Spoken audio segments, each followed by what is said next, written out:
दोस्तों, आप सभी का स्वागत अपने YouTube चैनल ABS क्लासेस 2.0 पर। मैं अंकित कुमार, आप सभी को नमस्कार। आज मैं बात करने वाला हूं, कुछ ऐसे स्क्रीनशॉट वायरल हो रहे हैं, कुछ जानकारियां हैं, सरकार डाटा कब पेश करेगी और वगैरह वगैरह। बहुत सारे जानकारियां हैं जो क्रमशः मैं आज आप लोग को बताने वाला हूं। वीडियो में लास्ट तक ज़रूर बने रहें, क्योंकि आपके जो भी डाउट हैं आज इसमें सब क्लियर किए जाएंगे। तो यहाँ पर आप सबका पहला क्वेश्चन ये था कि सरकार कब पेश करेगी बीएड वालों की संख्या, कि बीएड की संख्या, चयनित बीएडओ की संख्या, वर्ग 3 में चयनित बीएड की संख्या कितनी है, तो वो सरकार पेश कब करेगी, इसके बारे में महत्वपूर्ण जानकारी देने वाला हूं। और एक वर्ग 3 में जो चयनित बीएड धारियों ने एक दाव खेला था और वो आखिरी दाव भी फेल हो चुका है। क्या दाव था आप लोग को जानना बहुत ज़रूरी है, क्योंकि ये एक डीएड वालों की एक और नई जीत जुड़ती जा रही है। एक और इस क्वेश्चन में है, एनसीटी ने एक रिप्लाई दिया है और वो रिप्लाई क्या है उसका डिटेल से पूरा क्लियर बताने वाला हूं। और आज वीडियो के लास्ट में बताऊंगा कि कट ऑफ लगभग कितना जा सकता है, लेकिन कट ऑफ के लिए डिटेल से बात करने वाला हूं, तो वीडियो में लास्ट तक ज़रूर बने रहें। यहाँ पे देख सकते हैं एक ऑर्डर लगा है और ये ऑर्डर है 21 नवंबर के डीएड वर्सेस बीएड केस की सुनवाई का। डीएड वर्सेस बीएड केस लगातार लगभग डेढ़ से 2 साल मध्य प्रदेश हाई कोर्ट में चल रहा है। इसके पहले सुप्रीम कोर्ट में चल रहा था। चलिए बात करते हैं। सबसे पहले क्रमशः बात करेंगे। आप सबको पता है कि यहाँ पे ये स्क्रीनशॉट वायरल हो रहा है और ये इसके बारे में थोड़ा सा मैं आप लोग को जानकारी दे देता हूँ। बीएड के ब्रजेश कुमार मौर्य ने एक लगाया था, क्या आरटीआई लगाया था, शायद आरटीआई, हाँ आरटीआई लगाया था, और उस पर ये आया है निकल कर कि उन्होंने लगाया था कि ब्रिज कोर्स कराने के लिए हमें संस्था बताइए। ठीक है, तो इसमें साफ तौर पे पंजीकरण क्रमांक भी उपलब्ध है, आप लोग ऑनलाइन जाके चेक कर सकते हैं। तारीख 23 अगस्त को प्राप्त हुआ।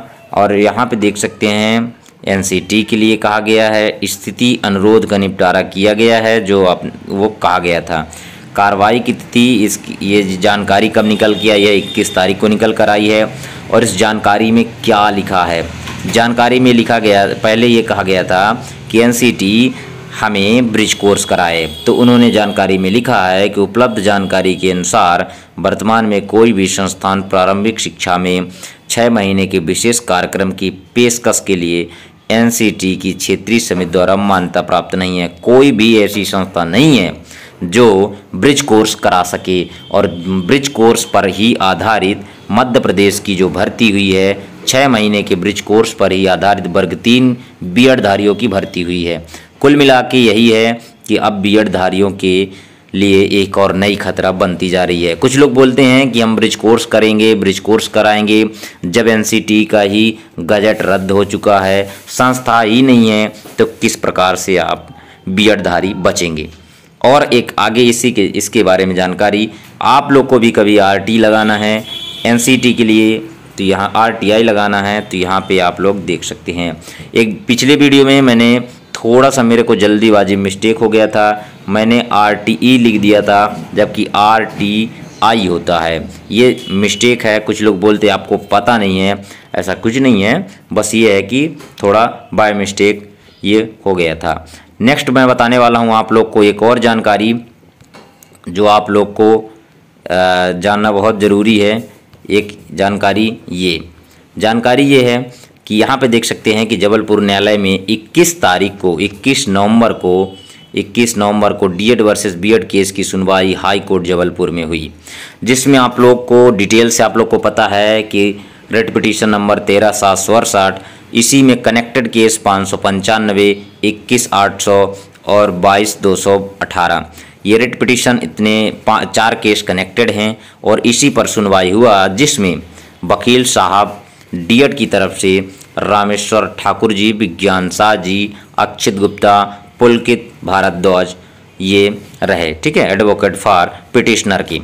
इसके बाद यहाँ पे देख सकते हैं कि इसमें बीएड की तरफ से ये वकील रहे और सरकार की तरफ से भी सुपर सीनियर एडवोकेट उपस्थित हुए। यहाँ पे सब तौर पे लिखा गया है कि श्री शुभम राय, श्री राहुल दिवाकर, श्री अमन गुप्ता प्रतिवादी व्यापम कर्मचारी चयन मंडल के वकील हैं।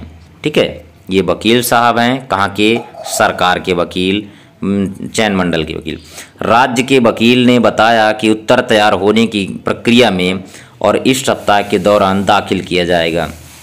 देखिए, अभी तक कह रहे थे कि हम यदि सरकार जानकारी नहीं देती है तो क्या करेंगे, सरकार यदि डाटा पेश नहीं करती तो क्या होगा। तो आप लोग यहाँ पढ़ लीजिए कि सरकार के वकील ने साफ तौर पे कहा है कि अभी उत्तर तैयार नहीं हो पाया था, इसलिए हम डाटा पेश नहीं कर पाए हैं, प्रक्रिया में हैं, इस सप्ताह के दौरान दाखिल किया जाएगा। एक सप्ताह के अंदर, इसी सप्ताह के अंदर दाखिल किया जाएगा। तो जज साहब ने साफ तौर पे कहा, यह स्पष्ट किया गया है कि यदि राज्य 28 नवंबर 2023 तक जवाब दाखिल नहीं करता है तो न्यायालय राज्य के किसी भी दोषी पदाधिकारी के खिलाफ कठोर कदम उठा सकता है। मतलब 28 तारीख के अंदर अंदर ही सरकार को डाटा पेश करना ही पड़ेगा, अपना जवाब पेश करना ही पड़ेगा। अब जवाब पेश क्या करती है वो आगे देखना पड़ेगा, लेकिन 28 नवंबर के अंदर अंदर या 28 नवंबर को डाटा पेश करना पड़ेगा, वरना जज साहब कदम आगे की जो कदम कठोर कार्रवाई कर सकते हैं। 28 नवंबर को क्यों पेश किया जाएगा? 5 दिसंबर को भी कर सकते थे, लेकिन नहीं, 28 नवंबर को पेश इसलिए किया जाएगा क्योंकि पढ़ने के लिए समय चाहिए, और पढ़ने के लिए सरकार ने क्या डाटा पेश किया है उसको पढ़ने के लिए जज साहब को भी समय चाहिए और डीएड धारियों को भी उसके बारे में जानकारी चाहिए, और बीएड धारियों के लिए भी उसको पढ़ने के लिए समय चाहिए। इसलिए सरकार ने डाटा पेश 28 को करेगा और उसके बाद 5 नवंबर को अगली सुनवाई पर इस पर जिक्र किया जाएगा। सभी लंबित आईएएस संबंधित मामलों पर सुनवाई की अगली तारीख पर विचार किया जाएगा। प्रतिद्वंदी दलों के विद्वान वकील की सहमति के अनुसार मामलों को 5 दिसंबर को 2023 को सूचीबद्ध करेंगे। अंतिम राहत यदि कोई हो सुनवाई की अगली तारीख तक जारी रहेगी। मान लीजिए जैसे कुछ लोग बोलते हैं कि आइए लगाकर हम अंतिम राहत या कुछ भी दिला सकते हैं, तो ये भी सुना जा सकता है ये उसी दिन 5 दिसंबर को। लेकिन लगभग डीएड पक्ष और बीएड पक्ष के पूरे मामले सुन लिए गए हैं। अब इन पर कोई भी बहस नहीं होनी है, केवल सरकार का जो डाटा पेश होगा उस पर बहस हो सकती है।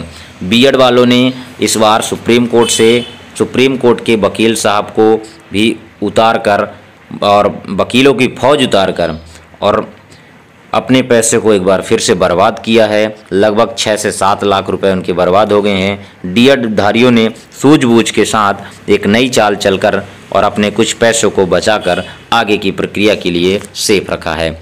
आगे की जानकारी एक और चीज़ मैं देना चाहूँगा। सबसे बड़ा सवाल एक आप लोग को क्या रहता है कि देखिए कि सर हमारा जो कट ऑफ कितना जाएगा। कट ऑफ के बारे में थोड़ा सा मैं आप लोग को जानकारी दे दूं कि कितना कट ऑफ जा सकता है। तो देखिए कट ऑफ की जानकारी में यदि आप लोग जाएंगे तो आगे की जो जानकारी है इसमें सबसे पहले सबका प्रश्न एक ही प्रश्न रहता है कि सर कट ऑफ कितना जाएगा।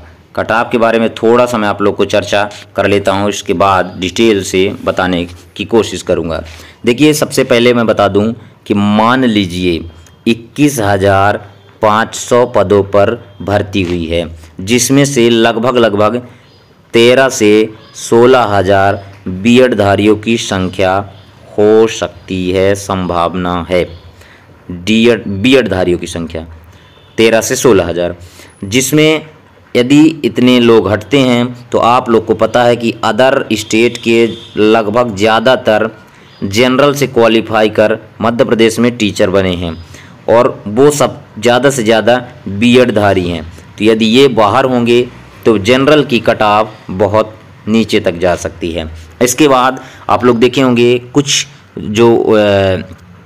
जो यूपी के थे और बिहार के और राजस्थान, ये अपने अपने राज्यों पर इनकी, क्योंकि एक ही बड़ी बड़ी भर्ती दोनों राज्य पर हुई है, तो ये अपने वहाँ वापस जा चुके हैं। कुल मिला के ये है कि जनरल का कट ऑफ बहुत लो जाना है, और जब लो जनरल का कट ऑफ जाएगा तो समझ लो कि ओबीसी वालों के लिए एक ये फ़ायदा होगा और SC ST के लिए कि आपके जो अच्छे नंबर होंगे वो जनरल से क्वालिफाई हो जाएंगे, तो जनरल का कट ऑफ भी नीचे जाएगा, OBC ST SC वालों के लिए हाई लेवल भी ऊपर जा सकते हैं।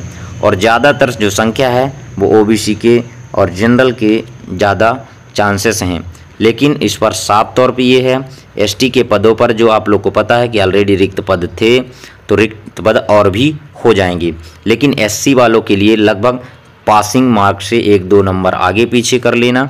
और इसके बाद जो OBC के लिए है और जनरल के लिए है, इस पर आप लोग को मैं बता चुका हूं, आप अपने अनुसार गणित लगा सकते हैं। लेकिन एक चीज़ और है, सरकार डाटा पेश 28 तारीख को करेगी, इसके पहले या बाद जैसे ही टीम को पता चलेगी आपके लिए कट ऑफ का वीडियो सबसे पहले डिटेल से, कि यदि आपका 50 है और 60 है तो इन दोनों के बीच, मतलब एग्जाम्पल तौर पे, ठीक है, तो इस तरीके से आ जाएगा, पूरा का पूरा वीडियो मैं समझा दूंगा। लेकिन अभी फ़िलहाल इतना ही जो संभव है, अब सरकार डाटा पेश करेगी, इसके बाद आप लोग को जानकारी मिलेगा। चैनल में तो चैनल को सब्सक्राइब करके बेल आइकन प्रेस कर लेना, और आप वीडियो को लास्ट तक देखने के लिए, आपका वीडियो देखने के लिए बहुत बहुत धन्यवाद, क्योंकि वीडियो में अंत तक बने रहने के लिए आप सबको जानकारी बहुत अच्छी लगी होगी। चैनल में तो चैनल को सब्सक्राइब करके बेल आइकन प्रेस जरूर कर लेना। डिस्क्रिप्शन में टेलीग्राम का लिंक दिया है, जाके टेलीग्राम का लिंक ज्वाइन करें, क्योंकि आप सबको वहीं अपडेट सबसे ज़्यादा मिलती है।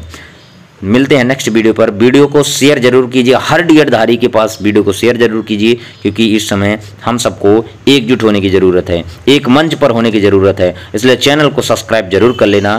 धन्यवाद।